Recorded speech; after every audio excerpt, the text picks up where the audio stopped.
નમસ્કાર દોસ્તો, હું Darshan Raval world in box academy વતી આ ફ્રી ઓનલાઈન બેચમાં આપ સર્વેનું હાર્દિક સ્વાગત કરું છું. આપણે આ ફ્રી ઓનલાઈન બેચ સ્ટાર્ટ કર્યું એનું એક વીક કમ્પ્લીટ કરી ચૂક્યા. આ બીજું વીક આજથી સ્ટાર્ટ થાય છે અને જેમાં બંધારણ વિષય માટે આ બીજો લેક્ચર આપણે ભણી રહ્યા છીએ.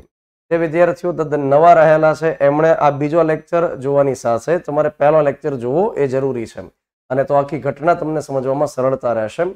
આપણે અત્યારે જે બંધારણ વિષય ભણી રહ્યા છીએ એને ખૂબ જ સારી રીતે ખૂબ સારા કન્ટેન્ટ સાથે સમગ્રપણે બંધારણ વિષય ભણવાનો છે, અને જે આગામી તમને પીએસઆઈ, એએસઆઈ, કોન્સ્ટેબલ અને અન્ય ક્લાસની પરીક્ષાઓ જે આવનારી છે એમાં તમને ચોક્કસથી ઉપયોગી સાબિત થશે. તો જે વિદ્યાર્થીઓ અત્યારથી પ્રયાસ કરે છે કે અમારે આગામી પોલીસ ભરતીને ટાર્ગેટ કરવી છે, એમના માટે બંધારણ ખૂબ જ અતિ મહત્વપૂર્ણ વિષય છે. કોન્સ્ટેબલમાં તો છે જ, સાથે પીએસઆઈમાં પ્રિલિમમાં ઉપયોગી સાબિત થશે, પીએસઆઈની અંદર મેઇન્સમાં જે જીકે આવે છે એમાં ઉપયોગી સાબિત થશે, અને પીએસઆઈમાં જે સ્પેશિયલ કાયદાનું પેપર છે એમાં પણ ઉપયોગી સાબિત થશે. આગામી 5000+ જેટલી ક્લેરિકલ ભરતીઓ પણ છે જ, તો એમાં પણ તમને આ પ્રકારના વિષયો કામ લાગશે.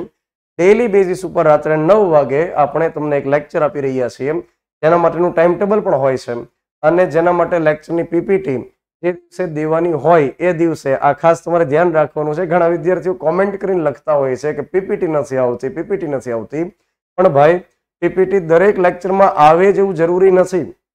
જેમાં તમને પીપીટીનો ઉપયોગ કરીને ભણાવશે એ પીપીટી ટેલિગ્રામની મેઇન ઓફિશિયલ ચેનલ છે એમાં મૂકી દેવામાં આવે છે, ડે ટુ ડે મૂકી દેવામાં આવે છે. તો જે વિદ્યાર્થીઓ કોમેન્ટ કરી રહ્યા છે કાં તો બરોબર જોતા નથી, અને અથવા તો એમણે અત્યાર સુધી જોયું નથી. તમે યાદ રાખો કે આ પીપીટી તમને ટેલિગ્રામ મેઇન ચેનલની અંદર મૂકી દેવામાં આવે છે, અને જે દિવસે માત્ર સાહેબ લખાણ કરે છે, બોર્ડ વર્ક કરે છે, એમાં તમે સાથે લખી શકો. તમે જ્યારે જ્યારે ડેઇલી રાત્રે 9 વાગે લેક્ચર એટેન્ડ કરો છો ત્યારે તમે નોટબુક અને પેન લઈ અને તૈયાર થઈ જાઓ, અને સાથે સાથે નોટ ડાઉન કરવા લાગો. તમે જાણે કે ઓફલાઈનની અંદર ભણવા માટે જાઓ છો, તો ઓફલાઈનની અંદર એમને તો જતા નથી, ત્યાં આગળ એમને તો બેઠતા નથી. તો તમે એવું વિચારી લો ને કે તમે એક ઓફલાઈનની અંદર ડેઇલી રાત્રે 9 વાગે લેક્ચર ભણો છો, અને તમે એક લેક્ચર નોટ સરસ તૈયાર કરી નાખો. આખી આપણી બેચ કમ્પ્લીટ થશે ત્યાં સુધીમાં તમારી દરેક વિષય માટે જો સરસ લેક્ચર નોટ તૈયાર થઈ ગઈ હશે તો એનો તમને ફાયદો આગામી પરીક્ષામાં મળશે.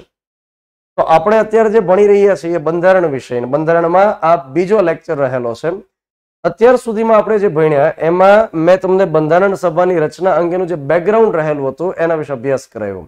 જેમાં આપણે શરૂઆત કરી હતી કે 1895માં બાળ ગંગાધર ટિળક, 1922માં મહાત્મા ગાંધીજી, ત્યાર પછી નહેરુ રિપોર્ટ 1928, ત્યાર પછી 1934માં માનવેન્દ્રનાથ રોય, 1935 અને 38માં કોંગ્રેસ પાર્ટી ડિમાન્ડ કરી કે અમને બંધારણ ઘડવા માટેની છૂટ આપો.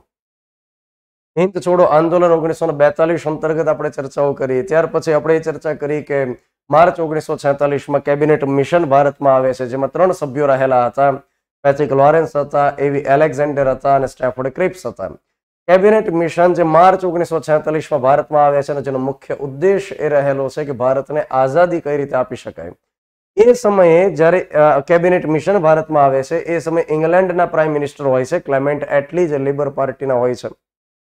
અને આ 3 સભ્ય જે કેબિનેટ મિશનમાં આવ્યા તેમણે અલગ અલગ પાર્ટીઓની સાથે વિચાર વિમર્શ કર્યો, લાંબી ચર્ચાઓ કરી, 182 જેટલી મિટિંગ્સ કરી, અને પરિણામ એ આવ્યું કે અલગ અલગ નેતાઓને કન્વિન્સ કરી શક્યા. અંતે કન્વિન્સ કરી શક્યા. કેબિનેટ મિશનની ભલામણના આધારે એક વચગાળાની સરકારની રચના થઈ, જેમાં જવાહરલાલ નહેરુ વચગાળાના વડાપ્રધાન બન્યા, અને ત્યાર પછી કેબિનેટ મિશનની ભલામણના આધારે એક બંધારણ સભાની રચના કરી. આ બંધારણ સભામાં 389 સભ્ય એ સમય ડિસાઇડ કરેલા હતા. 389 સભ્ય સંખ્યા જે નક્કી કરી હતી, જેમાં દર 10 લાખની વસ્તીએ એક બેઠક નિર્ધારિત કરેલી હતી. આ 389 માંથી 296 સભ્ય પરોક્ષ રીતે ચૂંટણી દ્વારા લેવાના હતા, જ્યારે બાકીના 93 જેટલા સભ્ય જે રહેલા હતા એ દેશી રજવાડામાંથી લેવાના હતા. 296 સભ્ય 11 જેટલા પ્રાંત એ સમયે જે હતા એમાંથી, અને 4 કમિશનર વિસ્તાર એ સમયે જે હતા એમાંથી લેવાના હતા, અને દેશી રજવાડામાંથી 93 જેટલા સભ્યો નામાંકન દ્વારા લેવાના હતા. આટલી ચર્ચા આપણે ગયા લેક્ચરની અંદર કરી ગયા. સાથે આપણે એ પણ ભણી ગયા કે 296 ની ઉપર જે ચૂંટણી કરવામાં આવી, જેમાં પરિણામ એ સમય 1946માં એવું આવેલું કે સૌથી મોટી એ સમયની પાર્ટી કોંગ્રેસ, એમને 208 બેઠક મળી. ત્યાર પછી મુસ્લિમ લીગ કરીને જે પાર્ટી રહેલી હતી, આ મુસ્લિમ લીગને એ સમય 73 બેઠક મળી, અને અધર નાની નાની જે પાર્ટીઓ હતી એમને 15 બેઠક મળેલી. કેટલાક અપક્ષ ઉમેદવાર પણ રહેલા હતા. મેં તમને આખું કોષ્ટક દેખાડેલું હતું કે કઈ પાર્ટીને કેટલી બેઠક મળી, પણ એ કોષ્ટક જીપીએસસી 1-2 માટે ઉપયોગી સાબિત થઈ શકે. પહેલો લેક્ચર તમે ખાસ કરીને જોઈ લો, જે તદ્દન નવા વિદ્યાર્થીઓ છે એ વિદ્યાર્થીઓ. અને આજે કોંગ્રેસને 208 બેઠક મળી એટલે જવાહરલાલ નહેરુ છે એકદમ ખુશખુશાલ થઈ ગયા કે વાહ, હવે બંધારણ એવું ઘડાશે કે જે કોંગ્રેસની ઈચ્છાને અનુરૂપ હશે. અને મુસ્લિમ લીગને જ્યારે 73 બેઠક મળી તો મુસ્લિમ લીગમાં એ સમયે જે મુખ્ય વ્યક્તિ હતો મોહમ્મદ અલી જીણા, એમને ઘણું દુઃખ લાગ્યું, એકદમ રઘવાયા પ્રકારની પરિસ્થિતિ થઈ ગઈ. એમણે કેબિનેટ મિશનને એવું કીધેલું હતું કે હા અખંડ હિન્દુસ્તાન રહેશે, મતલબ એમાં એમણે હા પાડેલી હતી. પરંતુ જેવું બંધારણ સભા માટે ચૂંટણીઓ થઈને એમાં માત્ર 73 બેઠક એમને મળી તો મોહમ્મદ અલી જીણાને એવું લાગ્યું કે હવે બંધારણ એવું ઘડાશે કે જે માત્ર હિન્દુઓને સૂટ થાય. મોહમ્મદ અલી જીણો એવું માનતો કે આ કોંગ્રેસ પાર્ટી માત્ર હિન્દુઓનું પ્રતિનિધિત્વ કરે છે, જે તદ્દન વાહિયાત અને ખોટી બાબત હતી. કેમ કે મૌલાના અબુલ કલામ આઝાદ જે આગળ જતા દેશના પ્રથમ શિક્ષણ મંત્રી બન્યા, અને એ જ રીતે અબ્બાસ તૈયબ જે આ પ્રકારના નેતાઓ મુસલમાન હોવા છતાં કોંગ્રેસની અંદર હતા. તો મોહમ્મદ અલી જીણાએ વાત ફેલાવી કે આ કોંગ્રેસ માત્ર હિન્દુઓને સૂટ થશે એવું બંધારણ તૈયાર કરશે. એટલા માટે એમણે એવું ડિસાઇડ કર્યું કે આપણે બંધારણ સભાનો બહિષ્કાર કરીએ. એ સમયે જ્યારે જુલાઈ અને ઓગસ્ટ અંતર્ગત આ પ્રકારે ચૂંટણીના પરિણામ આવે છે તો એ સમય દરમિયાન મુસ્લિમ લીગના કાર્યકર્તાઓને ભેગા કરવામાં આવે છે. અને મુસ્લિમ લીગના કાર્યકર્તાઓને ભેગા કઈ જગ્યાએ કરવામાં આવે છે? તમને મુંબઈ ખાતે ભેગા કરવામાં આવે છે. અને એક્ઝેક્ટ ડેટ આપણે જાણવી હોય તો 29 જુલાઈ 1946 ના દિવસે, આ ડેટ યાદ રાખવી જરૂરી નથી. 29 જુલાઈ 1946 ના દિવસે મુસ્લિમ લીગના કાર્યકર્તાઓની મુંબઈ ખાતે એક બેઠક બોલાવવામાં આવે છે. આ બેઠકની અંદર મોહમ્મદ અલી જીણા આહવાન આપે છે કે અલગ પાકિસ્તાન સિવાય આપણા માટે અન્ય કોઈ રસ્તો નથી. અલગ પાકિસ્તાનની સૌથી પહેલી વખત મિત્રો ડિમાન્ડ 1940 ના વર્ષમાં થયેલી હતી. અને ત્યાર પછી ઉત્તરોત્તર એ ડિમાન્ડ એકદમ બળવત્તર થતી ગઈ. અને જ્યારે વચગાળાની સરકારની રચના થઈ ત્યાર પછી કેબિનેટ મિશનની ભલામણના આધારે બંધારણ સભાની રચના કરી તો એ સમયે એ ડિમાન્ડ એકદમ ચરમસીમાએ પહોંચી ગઈ. અને મુંબઈ ખાતે જે મુસ્લિમ લીગના કાર્યકર્તાઓની મિટિંગ યોજવામાં આવી એ દિવસે મોહમ્મદ અલી જીણાએ આહવાન કર્યું કે આપણા માટે અલગ પાકિસ્તાન એ જ એકમાત્ર રસ્તો હોય. અને એટલા માટે એમણે કીધું કે સીધા પગલા દિવસની આપણે ઉજવણી કરશું. આ સીધા પગલા દિવસની ઉજવણી જેને આપણે ડાયરેક્ટ એક્શન ડે કહીએ છીએ, અને એ ઉજવણી ક્યારે કરશું તો 16 ઓગસ્ટ 1946 ના દિવસે આ પ્રકારની ઉજવણી થશે. મતલબ કે બંધારણ સભા માટે ચૂંટણીનું પરિણામ આવી ગયું ત્યાર પછી સીધા પગલા દિવસની ઉજવણી કરવાનું ડિસાઇડ કર્યું. 16 ઓગસ્ટ 1946 આ જે તારીખ રહેલી છે એ આપણે યાદ રાખવી જરૂરી છે. હવે સીધા પગલા દિવસ અંતર્ગત કરવાનું શું હતું? મતલબ પતાસા વેચવાના હતા, સભા કરવાની હતી? તો કે ના, એવું નહોતું કરવાનું. મોહમ્મદ અલી જીણાએ કીધું કે આપણા માટે અલગથી પાકિસ્તાન એ જ એકમાત્ર રસ્તો હોઈ શકે, તેના માટે જે કરવું હોય એ કરી શકાય. કોઈ સજ્જન વ્યક્તિએ પૂછેલું ખરી કે હે ભાઈ જીણા, આજે આપણે માટે પાકિસ્તાનની ડિમાન્ડ કરવાની છે તો એ ગાંધીજીના માર્ગે કરશું કે આપણને જે ફાવે એ રીતે કરશું? તો જીણાએ એ સમય કીધેલું કે મને સાધ્યમાં રસ છે, મને સાધનમાં રસ નથી. મતલબ કે મને અલગ પાકિસ્તાન થાય એમાં રસ છે, કઈ રીતે થાય એમાં રસ નથી. મતલબ એનો ઉદ્દેશ એકદમ સાફ હતો કે હિંસક વાતાવરણ ઊભું થાય એ પ્રકારે ઉશ્કેરણીજનક એમણે સ્પીચ આપેલી. અને સીધા પગલા દિવસની જે ઉજવણીની શરૂઆત છે, મતલબ 16 ઓગસ્ટના દિવસે મુસ્લિમ લીગના કાર્યકર્તાઓ ઠેર ઠેર ઠેકાણે ઠેકાણે હથિયારો લઈને નીકળી પડ્યા અને જે હિન્દુ કે શીખ વ્યક્તિ દેખાડા એમની કતલેઆમ કરી. અમે હિન્દુ અને શીખ લોકો ઘરેથી હથિયારો લઈને નીકળી પડ્યા અને જે મુસલમાન દેખાડા એમની કતલેઆમ કરી. અને આ જે દિવસની ઉજવણી હતી એક દિવસનો કાર્યક્રમ નહોતો. આ મતલબ જે સામસામી કોમી રમખાણ થયા, જે ધર્મ પૂછીને મારવાની વાત હતી, એ 1.5 વર્ષ માટે શરૂ થયું અને અંદાજે 1.5 લાખ જેટલા લોકોની હત્યાઓ થઈ. માહોલ એ સમય કોમી રમખાણનો હતો, માહોલ એ સમય એકદમ ડરામણો હતો, માહોલ એ સમય એકદમ ભયાનક હતો કે ઘણી વખત સ્ટ્રીટની અંદર, શેરીઓની અંદર લાશ પડી રહેતી તો કોઈ એને 1-2 દિવસ માટે લેવા જવા તૈયાર નહોતું. કેમ કે જે લેવા માટે જાય એમને બીક હતી કે એને લેવા માટે કોણ આવશે. કોઈ ટોળું આવતું અને કંઈ પણ કર્યા વગર, મતલબ કોઈ પણ પ્રકારની ચેતવણી આપ્યા વગર બસ માત્ર હિંસાઓ કરીને જતું રહેતું. તો આ પ્રકારના માહોલ જે બન્યો, સૌથી વધારે એની અસર કઈ જગ્યાએ હતી? સૌથી વધારે અસર હતી લાહોર પંજાબ સાઈડ અને એક હતું બંગાળ સાઈડ, એ સૌથી વધારે અસર હતી. તો સીધા પગલા દિવસની ઉજવણી આગળ થઈ અને દેશની અંદર માહોલ એકદમ હિંસક બની જાય છે. એ માહોલની અંદર ઘટના એ બને છે કે બંધારણ સભાની બેઠકની શરૂઆત થઈ જાય છે.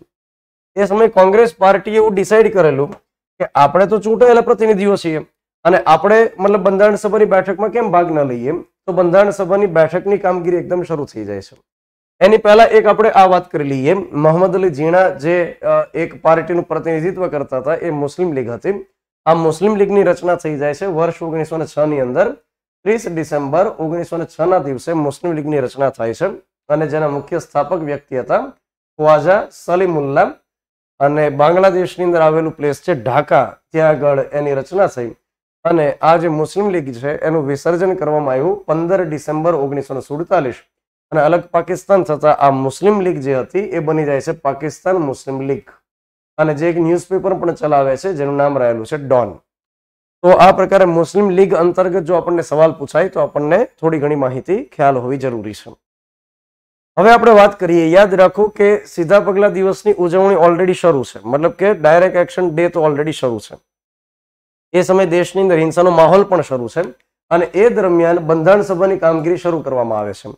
બંધારણ સભાની પહેલી મિટિંગ યોજવામાં આવે છે 9 ડિસેમ્બર 1946 ના દિવસે. આ આપણા માટે અગત્યની બાબત રહેલી છે. પરીક્ષાઓની અંદર કેટલાક દિવસો આપણને હજુ પણ પરીક્ષામાં પૂછવામાં આવે છે.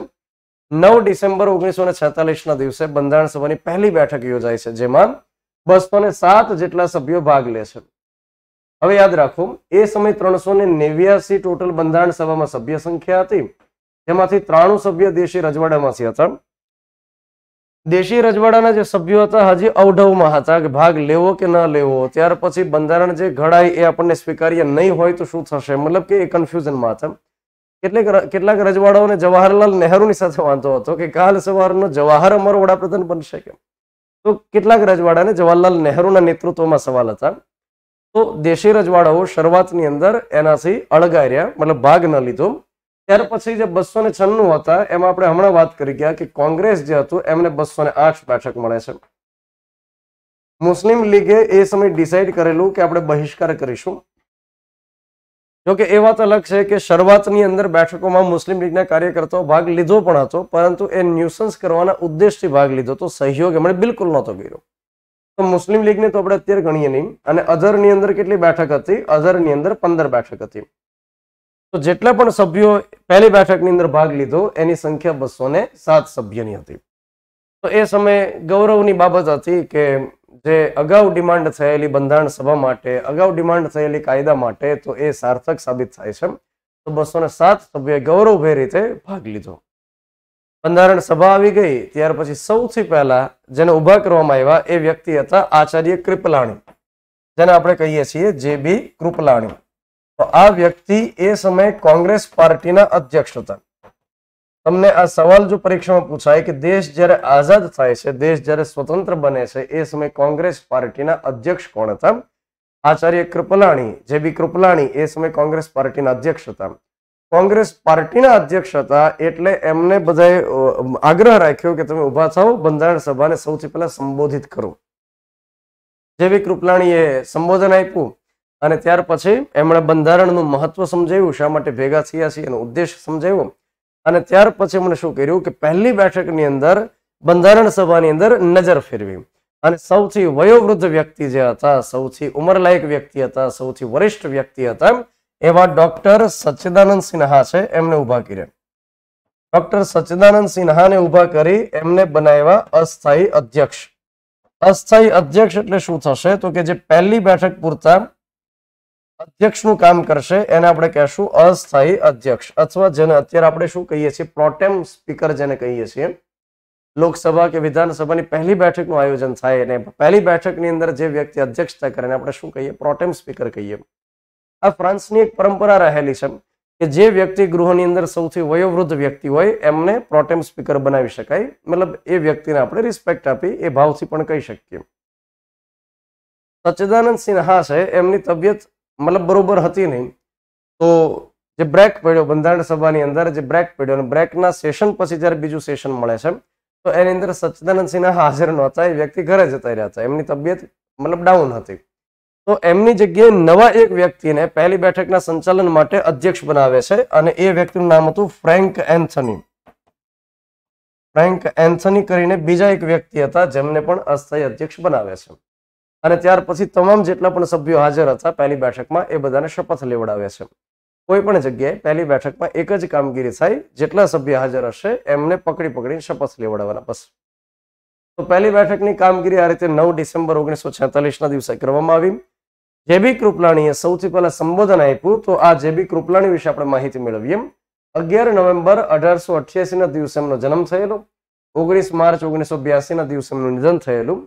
આચાર્ય કૃપલાણી તરીકે તેઓ જાણીતા બનેલા. વાઇફ હતા સુચેતા કૃપલાણી. સુચેતા કૃપલાણીને આપણે એટલા માટે યાદ રાખવા જોઈએ કારણ કે આ પહેલા એવા મહિલા વ્યક્તિ છે કે જે કોઈ રાજ્યના મુખ્યમંત્રી બન્યા હોય અને આગળ જતા ઉત્તર પ્રદેશના મુખ્યમંત્રી બન્યા. જ્યારે તેઓ મુખ્યમંત્રી બન્યા ત્યારે એક ફેક્ટ બની ગયો કે પહેલા એવા મહિલા જે કોઈ રાજ્યના મુખ્યમંત્રી બન્યા હોય. જેમ ગુજરાત માટે કેમ આનંદીબેન પટેલ ગુજરાતના પહેલા મુખ્યમંત્રી છે, એમ સમગ્ર ભારતની અંદર મહિલા તરીકે પહેલા આ વ્યક્તિ છે કે જે મુખ્યમંત્રી બન્યા હોય. તો પહેલી બેઠકની કામગીરી આપણે સમજી લીધી. હવે આપણે વાત કરીએ અન્ય બેઠક જે 11 ડિસેમ્બર 1946 ના દિવસે આયોજિત કરવામાં આવી. બીજી બેઠકની અંદર જ્યારે વાત કરવામાં આવી કે હવે કાયમી અધ્યક્ષ તરીકે આપણે કોને પસંદ કરીશું. ડોક્ટર સચ્ચિદાનંદ સિન્હા તો વયોવૃદ્ધ વ્યક્તિ છે, અસ્થાયી અધ્યક્ષ છે, ક્યારેક આવે ન આવે. તો કાયમી અધ્યક્ષ તરીકે પસંદગી કરવામાં આવી ડોક્ટર રાજેન્દ્ર પ્રસાદ. આ ડોક્ટર રાજેન્દ્ર પ્રસાદને બનાવવામાં આવે છે કાયમી અધ્યક્ષ કે જ્યાં સુધી બંધારણ સભા પોતાની કામગીરી કરશે ત્યાં સુધી રાજેન્દ્ર પ્રસાદ પોતે અધ્યક્ષ રહેશે. રાજેન્દ્ર પ્રસાદ માનો કે ન આવે તો પછી કોણ કામગીરી સંભાળશે? તો એના માટે ઉપાધ્યક્ષની પણ વ્યવસ્થા કરી. ડેપ્યુટી સ્પીકર જેને આપણે કહી શકીએ, ઉપાધ્યક્ષ તરીકે 2 વ્યક્તિને રાખ્યા. એક વ્યક્તિ હતા વીટી કૃષ્ણમાચારી અને એક બીજા વ્યક્તિ રહેલા હતા જેનું નામ હતું H.C. મુખર્જી. તો મિત્રો કેટલાક નામ આવશે. પહેલા 2 લેક્ચર જે રહેલા હોય એમાં કેટલાક ફેક્ટ્સ વધારે આવતા હોય છે. પહેલા 2 લેક્ચર એકદમ ફળદ્રુપ ખેતી હોય છે. પહેલા 2 લેક્ચર તમને જો બરોબર રીતે યાદ રહી જશે તો તમને આગળની પરીક્ષામાં ખૂબ જ ઉપયોગી સાબિત થશે. તો એકને કાયમી બનાવી દીધા અધ્યક્ષ ડોક્ટર રાજેન્દ્ર પ્રસાદ અને 2 વ્યક્તિને બનાવી દીધા ઉપાધ્યક્ષ કે માનો કે અધ્યક્ષ ન આવી શકે તો 2 માંથી જે હાજર હશે એ ત્યાં આગળ અધ્યક્ષતા કરી લેશે. ડોક્ટર રાજેન્દ્ર પ્રસાદ વિશે આપણે કેટલીક માહિતી યાદ રાખવી ખૂબ જરૂરી છે. ડોક્ટર રાજેન્દ્ર પ્રસાદ બિહારમાંથી આવતા. બિહારના નેતા હોવા છતાં પોતે ખૂબ પ્રામાણિક વ્યક્તિ હતા. નહીતર એ જ બિહારમાંથી લાલુ પ્રસાદ યાદવ આવેલા છે.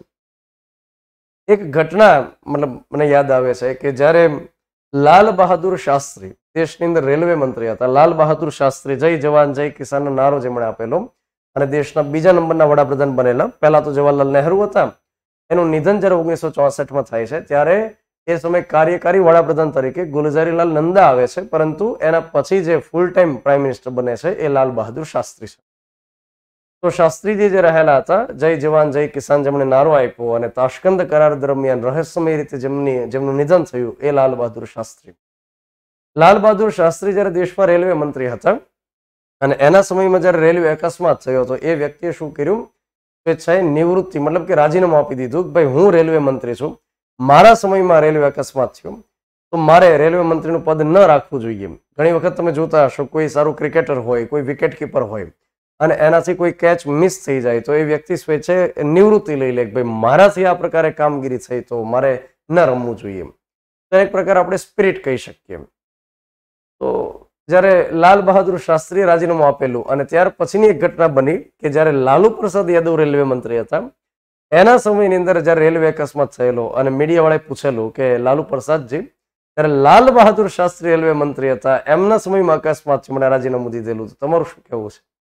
તો એ સમયે લાલુ પ્રસાદ યાદવે કીધેલું મતલબ એવો જવાબ આપેલો કે હમ ચલા રહે છે કા, મતલબ કે જે રેલવે અકસ્માત થયો એમાં હું રેલવે ચલાવતો તો હું રાજીનામું આપું. તો એ બિહારમાંથી રાજેન્દ્ર પ્રસાદ પણ આવેલા, ખૂબ પ્રામાણિક વ્યક્તિ હતા.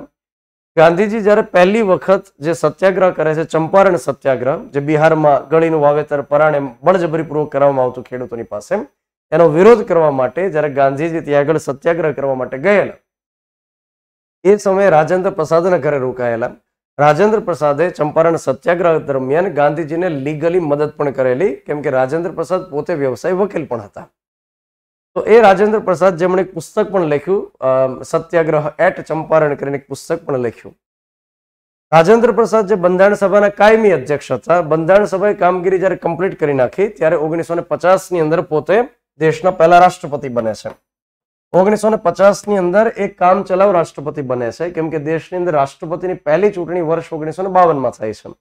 1950 થી 1952 સુધી દેશમાં ચૂંટણી થઈ શકે વ્યવસ્થા નહોતી ને એટલા માટે પહેલી વખત રાષ્ટ્રપતિની ચૂંટણી 1952 માં થઈ છે. 1950 થી લઈ 1952 સુધી એ કામ ચલાવ રાષ્ટ્રપતિ રહે છે, ઇન્ચાર્જ પ્રેસિડેન્ટ જેને આપણે કહી શકીએ.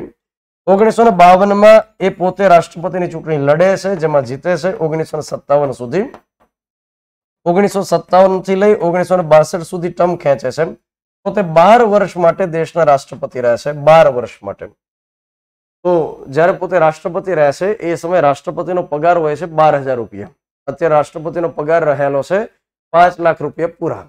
જે દ્રૌપદી મુર્મુ જે દેશના 15મા રાષ્ટ્રપતિ છે, 5 લાખ રૂપિયા અત્યારે લઈ લેશે. પણ એ સમયે જે રાજેન્દ્ર પ્રસાદ રાષ્ટ્રપતિ હતા તો એ પોતે 2,000 રૂપિયા પોતાની પાસે રાખતા, 10,000 રૂપિયા સરકારી તિજોરીમાં જમા કરાવતા. પોતે રાષ્ટ્રપતિ માટેની સ્પેશિયલ એક ટ્રેન દોડાવતા અને જે ગામડાઓ સુધી જતી, મતલબ એમના જે પટ્ટાઓ હતા, જે પાટાઓ હતા રેલવેના, એ છે ગામડાઓ સુધી મતલબ ખેંચવામાં આવતા. મતલબ એ પ્રકારની વ્યવસ્થા કરતા કે છે ગ્રામીણ વિસ્તાર સુધી રાજેન્દ્ર પ્રસાદ પહોંચી શકે અને ગામડાના લોકોની મુલાકાત લઈ શકે. વર્ષની અંદર ઓછામાં ઓછા 6 મહિના સુધી આ રીતે પોતે પ્રવાસ કરતા. આજે રાજેન્દ્ર પ્રસાદ છે જે દેશના સૌપ્રથમ રાષ્ટ્રપતિ બન્યા, સૌથી લાંબા સમય સુધી રાષ્ટ્રપતિ રહ્યા. તેમણે 2 પુસ્તકો લખેલા. એક તો હમણાં હું તમને વાત કરી ગયો, સત્યાગ્રહ એટ ચંપારણ, અને એક બીજું પુસ્તક એમણે લખેલું ઇન્ડિયા ડિવાઇડેડ કરીને. અને આ જે રાજેન્દ્ર પ્રસાદ છે એમને વર્ષ 1962 ની અંદર ભારત રત્નથી પણ સન્માનિત કરવામાં આવેલા. તો એમને બનાવવામાં આવ્યા 11 ડિસેમ્બર 1946 ના દિવસે કાયમી અધ્યક્ષ બનાવ્યા. એના પછી અહીંયા આગળ રાજેન્દ્ર પ્રસાદની તમામ માહિતી લખવામાં આવેલી છે. તમે વિડીયો પોઝ કરીને પણ લખી શકશો અને સાથે તમને પીપીટી પણ મળી જશે. બિહારના ગાંધી તરીકે પણ તેઓ જાણીતા બનેલા. એના પછી આપણે વાત કરીએ બંધારણ સભાની કામગીરીમાં જે ત્રીજી બેઠક આયોજિત કરવામાં આવી એ 13 ડિસેમ્બર 1946 ના દિવસે. 13 ડિસેમ્બર 1946 ના દિવસે જવાહરલાલ નહેરુ દ્વારા એક ઉદ્દેશ પ્રસ્તાવ રજૂ કરવામાં આવે છે. આ જે ઉદ્દેશ પ્રસ્તાવ રજૂ કરવામાં આવ્યો 13 ડિસેમ્બર 1946 ના દિવસે, એમાં બંધારણ અંગેની ફિલોસોફી રજૂ કરવામાં આવેલી, બંધારણ અંગેના સિદ્ધાંતો રજૂ કરવામાં આવેલા.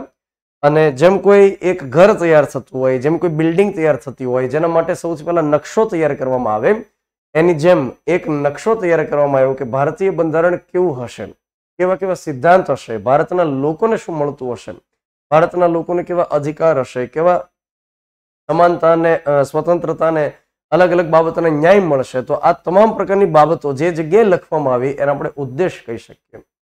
તમને ખ્યાલ હશે કે પ્રાઇમરીમાં જ્યારે આપણે ભણતા ત્યારે એ પ્રકારના ટોપિક આવતા કે અલગ અલગ પ્રકારના શબ્દ આપણને આપે અને એમાંથી આખી વાર્તા બનાવવાની હોય કે એક જંગલ, જંગલમાં સિંહ, એક શિયાળ, આ તે મતલબ અલગ અલગ પ્રકારના આપણને ક્લ્યુ આપતા, પોઈન્ટ આપતા, જેમાંથી એક આખી સળંગ વાર્તા તૈયાર કરવાની હોય.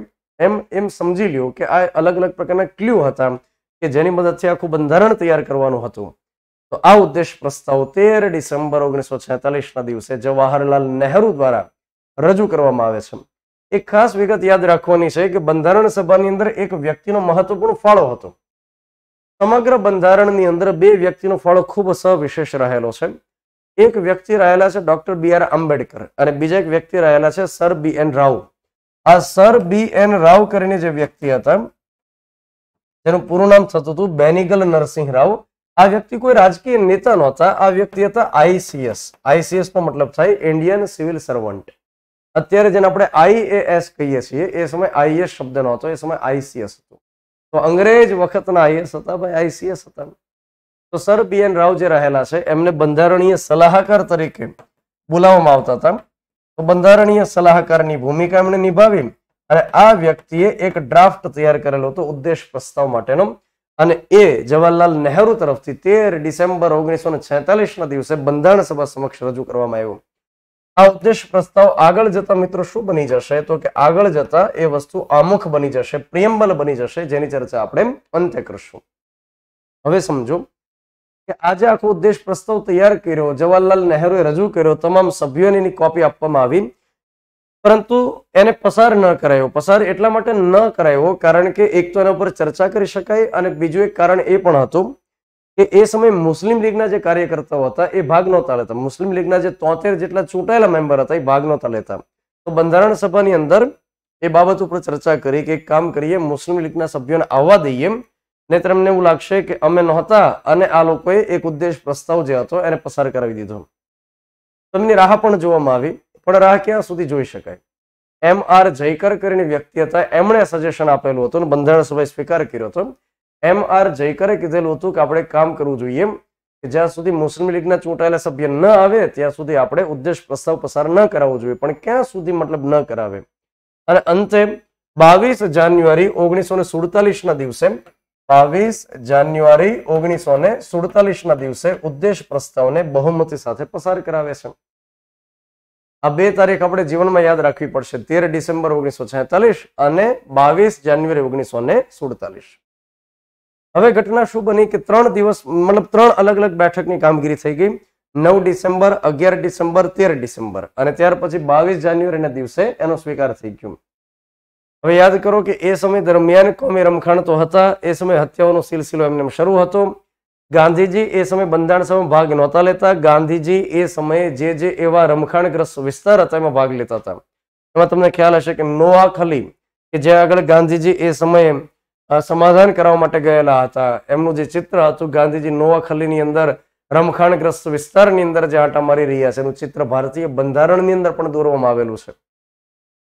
તો ગાંધીજી એ સમયે જે રમખાણગ્રસ્ત ગામડાઓ હતા ત્યાં આગળ જતા અને એક થાળીની અંદર એક મુસલમાન એક હિન્દુ વ્યક્તિને જમાડી દેતા અને સમાધાન કરાવી આગળ વધતા. બંધારણ સભામાં કોઈ દિવસ બાપુ ભાગ લેવા માટે નથી ગયા. એ સમય દરમિયાન જ્યારે ઉદ્દેશ પ્રસ્તાવને પસાર કરાવી દીધો ત્યારે બંધારણ સભાના સભ્યોએ ડિસાઇડ કર્યું કે હવે અહીંયા આગળ આપણે કામગીરીને વિરામ આપીએ, પોઝ કરી દઈએ. તો પહેલું સત્ર ત્યાં આગળ કમ્પ્લીટ થઈ જાય છે અને ત્યાર પછી જેટલા બંધારણ સભાના સભ્યો કામ કરતા હતા પોતે અલગ અલગ વિસ્તારમાંથી જે આવતા હતા ત્યાં આગળ ગયા લોકોને શાંત પાડવા માટે, લોકોને સમજાવવા માટે પોતે આ બંધારણ સભાની જે પહેલું સેશન હતું એને અટકાવી દીધું. હવે એ દરમિયાન જ્યારે દેશની અંદર અહીંયા આગળ માહોલ ખરાબ થઈ ગયો તો જે શાસક હતો વેવેલ, અને આ વેવેલ સદંતર નિષ્ફળ સાબિત થાય છે. વેવેલ અહીંયા આગળ કોમી રમખાણને અટકાવી નથી શકતો. બીજું, એ સમયે જે અંગ્રેજની અંદર જે સૈનિકો કામ કરતા હતા એ સૈનિકોને ખ્યાલ આવી ગયો હતો કે હવે ટૂંક સમયની અંદર અંગ્રેજો અહીંથી હાથ ઊંચા કરીને જતા રહેશે. તો એમણે સક્રિયતા દાખવવાનું બંધ કર્યું હતું. જે જગ્યાએ લૂંટ ચાલતી હતી લૂંટ ચલાવવા દીધી, જે જગ્યાએ હત્યાઓ થતી હતી હત્યા ચાલવા દીધી. મતલબ કે તમે જો કેટલાક પુસ્તકો વાંચશો તો તમને ખ્યાલ આવશે. કુલદીપ નાયરનું જે પુસ્તક રહેલું છે એ જ રીતે એ સમય દરમિયાન જે રામચંદ્ર ગુહા કરીને જે ઇતિહાસકાર થઈ ગયા એમના પુસ્તક વાંચશો તમને એમાં ઉલ્લેખ મળશે કે એ સમયે અંગ્રેજ અંતર્ગત જે સૈનિક હતા એમણે એ સમય નિષ્ક્રિયતા દાખવી કે જો અત્યારે આપણે જો એન્કાઉન્ટર કરશું અથવા તો આપણે શૂટ કરશું કોઈને તો અહીંયા કેસ ચાલશે, કેસની અંદર તારીખો ભરવી પડશે, એની કરતાં બેટર છે કે બધાની હારોહાર આપણે બ્રિટન જતા રહેશું. તો એ સમય દરમિયાન જ્યારે વેવેલ નિષ્ફળ સાબિત થયો તો ઇંગ્લેન્ડના વડાપ્રધાન જે ક્લેમેન્ટ એટલી હતા એમની ઉપર પ્રેશર આવ્યું કે અહીંયા આગળ ગમે એમ કરી ક્લેમેન્ટ એટલી ઉપર પ્રેશર એ આવ્યું કે ગમે એમ કરી ભારતની અંદર હિન્દુસ્તાનની અંદર હત્યાઓને અટકાવવામાં આવે, હિંસાઓને અટકાવવામાં આવે. એ સમય દરમિયાન એક સંસ્થાની રચના પણ થયેલી હતી જેનું નામ હતું યુનો, યુનાઇટેડ નેશન્સ ઓર્ગેનાઇઝેશન. આ યુનાઇટેડ નેશન્સ ઓર્ગેનાઇઝેશનની રચના થાય છે 24 ઓક્ટોબર 1945 ના દિવસે. બીજું વિશ્વયુદ્ધ ખતમ થાય છે. બીજા વિશ્વયુદ્ધની અંદર લાખોની સંખ્યામાં માણસો મરે છે અને જે સોવિયત યુનિયન જે કહેવાતું, અત્યારે હાલમાં તો રશિયા છે, જો કે એ સમયે સોવિયત યુનિયન હતું, એના માટે એવું કહેવાતું કે સોવિયત યુનિયનમાં દર 4 માંથી 1 વ્યક્તિની હત્યા થઈ હતી, મતલબ યુદ્ધ વખતે. તો યુનોની જે રચના થયેલી મુખ્ય ઉદ્દેશ એ હતો કે શાંતિ સ્થાપિત થાય અને આ હિંસાઓ મતલબ શાંતિ સ્થાપિત થઈ, યુદ્ધ ન થાય. હવે એ સમયે યુનો તરફથી ક્લેમેન્ટ એટલીને પ્રેશર આવે છે કે ભાઈ એક તો આ સંસ્થાની રચના થઈ છે શાંતિ સ્થાપિત કરવા માટે અને તમારી અંડરમાં જે હિન્દુસ્તાન રહેલું છે ત્યાં આગળ હત્યા ઉપર હત્યા થાય છે. ક્લેમેન્ટ એટલીએ આને મતલબ પ્રેશર આપ્યું વેવેલને કીધું કે ભાઈ વેવેલ તું શું કરે છે યાર, તું સૈન્યને ત્રણેય પાંખનો વડા કહેવાય, તું લશ્કરી કમાન્ડર કહેવાય, તું વાઇસરોય કહેવાય અને તારી અંડરમાં ત્યાં આગળ બધું આ રીતે અસ્તવ્યસ્ત ચાલી રહ્યું છે. તો વેવેલે કીધું કે ભાઈ હવે અહીંયા આગળ બધું મતલબ કાકડો દીવો એકદમ કાકડો થઈ ગયો છે, ગુમડું એકદમ ફૂટવાનું થઈ ગયું છે અને લોકો અધીરા થઈ ગયા છે અને આ લોકો આઉટ ઓફ કંટ્રોલ થઈ ગયા છે. હવે મારી અંડરમાં કશું જ નથી કેમ અને વેવેલે સાથે એવું પણ કીધું કે મને 1-2 લેટર તો મળ્યા છે કે વેવેલ તારો વારો તો પડવાનો છે, મતલબ ધમકી ભર્યા લેટર તો મને મળે છે કે. તો એ સમયે ક્લેમેન્ટ એટલી જે ઇંગ્લેન્ડના વડાપ્રધાન હતા એમણે ડિસાઇડ કર્યું કે આમને ચેન્જ કરીએ અને એમની જગ્યાએ આપણે કોને લઈ આવીએ, તો કે એમની જગ્યાએ માઉન્ટ બેટનને લઈ આવીએ. સર લુઈસ માઉન્ટ બેટન હતા, 45 વર્ષના વ્યક્તિ હતા, જેમને લશ્કરી કમાન્ડર તરીકે ભારતીય વિસ્તારની અંદર, હિન્દના વિસ્તારની અંદર 15 વર્ષ માટે કામ કરવાનો એક્સપિરિયન્સ હતો. અને માઉન્ટ બેટન એ વ્યક્તિ હતા કે જેમને ભારતીય નેતાઓની સાથે મિત્રતા હતી. તો માઉન્ટ બેટનને તૈયાર કરવામાં આવ્યા. માઉન્ટ બેટન એક વ્યક્તિને પણ સાથે લઈ આવે છે જેમનું નામ રહેલું છે સિરિલ રેડક્લિફ, અને એ વ્યક્તિ ભારત અને પાકિસ્તાન માટે નકશો દોરવાનું કામ કરશે અને અત્યારે પણ આપણે રેડક્લિફ લાઇન તરીકે ઓળખીએ છીએ. તો માઉન્ટ બેટનને અહીંયા આગળ છેલ્લા વાઇસરોય તરીકે લાવવાનું પસંદ કરવામાં આવે છે. તો વેવેલની જગ્યાએ આ માઉન્ટ બેટન ભારતમાં છેલ્લા વાઇસરોય તરીકે સ્થાપિત થાય છે. અને એ એક્ઝેક્ટ તારીખ આપણે યાદ રાખવાની જરૂર નથી, પણ 21 ફેબ્રુઆરી 1947 ના દિવસે પોતે ચાર્જ સંભાળે છે. હવે આખી ઘટના હું તમને સમજાવું કે એ સમય દરમિયાન ઘટના શું ઘટેલી હતી એ હું તમને સમજાવું. ઘટના એ હતી કે 20 ફેબ્રુઆરીના દિવસે, આ સ્લાઇડ આપણે એટલે કરી કારણ કે અહીંયા લખી શકાય. તો એ સમયે 20 ફેબ્રુઆરી 1947 ના દિવસે ક્લેમેન્ટ એટલી તરફથી ઇંગ્લેન્ડની આમ સભાની અંદર, જેને આપણે ભારતમાં લોકસભા કહીએ, ત્યાં આગળ આમ સભા રહેલી છે. 20 ફેબ્રુઆરી 1947 ના દિવસે ક્લેમેન્ટ એટલીએ ત્યાંની સંસદમાં એક જાહેરાત કરી કે ભારતને જુલાઈ 1948 પહેલા આઝાદ કરી દેવામાં આવશે. તો જ્યારે આ એક ઘોષણા કરવામાં આવી, જેને ભારતની આઝાદીની ઐતિહાસિક ઘોષણા તરીકે ઓળખવામાં આવે છે, અત્યાર સુધી જ્યારે અંગ્રેજને આપણે પૂછ્યું કે ભાઈ ભૂરિયાઓ ભારત આઝાદ થશે, તો કહેતા કે હા થશે. આપણે પૂછતા ક્યારે, તો કે ખબર નહીં. અત્યાર સુધી હવામાં ગોળીબાર હતો કે હા આઝાદી મળશે, ક્યારે ખબર નથી. પહેલી વખત ઇંગ્લેન્ડના વડાપ્રધાને એવું કીધું કે ભારતને જુલાઈ 1948 પહેલા આઝાદ કરી દેવામાં આવશે. આ ઐતિહાસિક ઘોષણા 20 ફેબ્રુઆરી 1947 ના દિવસે કરવામાં આવેલી. આ તારીખ પરીક્ષામાં પૂછવામાં આવેલી છે. ભારતના લોકો ખુશખુશાલ થઈ ગયા કે વાહ, ભારત દેશ આઝાદ થશે. ભલે જુલાઈ 1948 પહેલા, તો ત્યાં સુધીમાં પણ આઝાદ તો થશે. માણસોએ લાપસી માંડી દીધી, લાપસી ખાવા માંડ્યા, પતાસા વેચ્યા કે વાહ ભારત આઝાદ થશે. ઐતિહાસિક ઘોષણા હતી. અને ત્યાર પછી માઉન્ટ બેટન અહીંયા છેલ્લા વાઇસરોય તરીકે સ્થાપિત થાય છે. માઉન્ટ બેટને ભારતમાં આવીને જ્યારે પરિસ્થિતિ જોઈ અને ત્યાર પછી એમણે ઇંગ્લેન્ડના વડાપ્રધાન ક્લેમેન્ટ એટલીને એક ફરફરતો લેટર જવા દીધો અને કીધું કે ક્લેમેન્ટ એટલી સાહેબ, તમે જે 10,000 માઇલ દૂર રહી અને ભારતની પરિસ્થિતિ વિશે જે જાણો છો એ 10મા ભાગની પરિસ્થિતિ છે. તમે માત્ર મીડિયાના માધ્યમથી જે પરિસ્થિતિ જાણો છો એ 10મા ભાગની માત્ર છે. અહીંયા એની કરતા ખૂબ જ વિકરાળ પરિસ્થિતિ છે.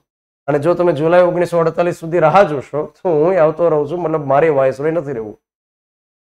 તો અમસ્તુ માઉન્ટ બેટનને તો પરાણે જ તૈયાર કર્યા. તેમની બિલકુલ ઈચ્છા નહોતી, કેમ કે એમને એક ટાસ્ક સોંપ્યું હતું કે તમારે ભારતમાં જઈ વાઇસરોયનું કોઈ અન્ય કામ કરો કે ન કરો, તમારે એક કામ અચૂક કરવાનું છે, ભારત અને પાકિસ્તાનને ભાગલા.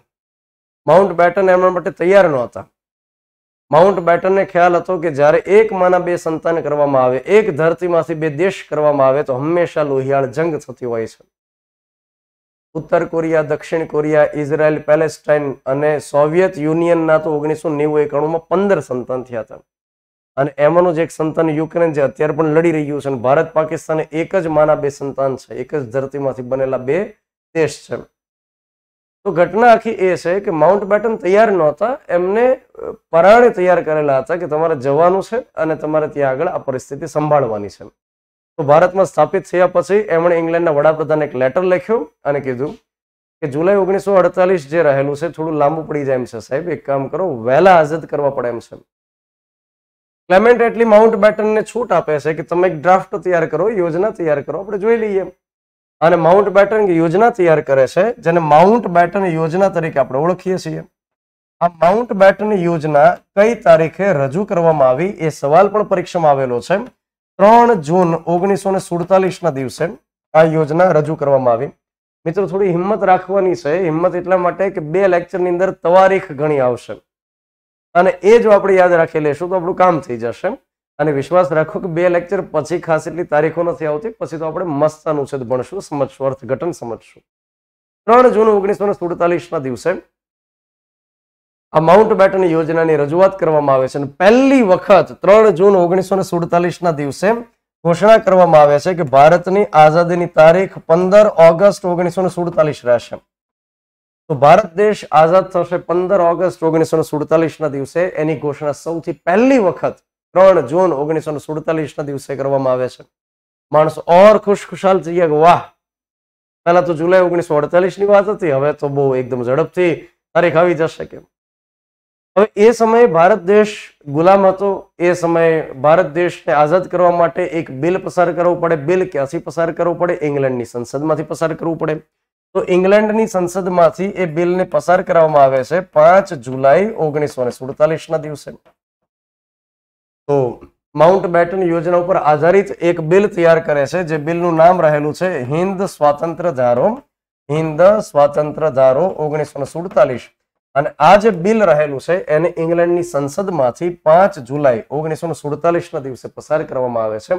અને ત્યાર પછી બ્રિટિશ તાજ તરફથી સિગ્નેચર કરવામાં આવે છે 18 જુલાઈ 1947 ના દિવસે. 18 જુલાઈ 1947 ના દિવસે.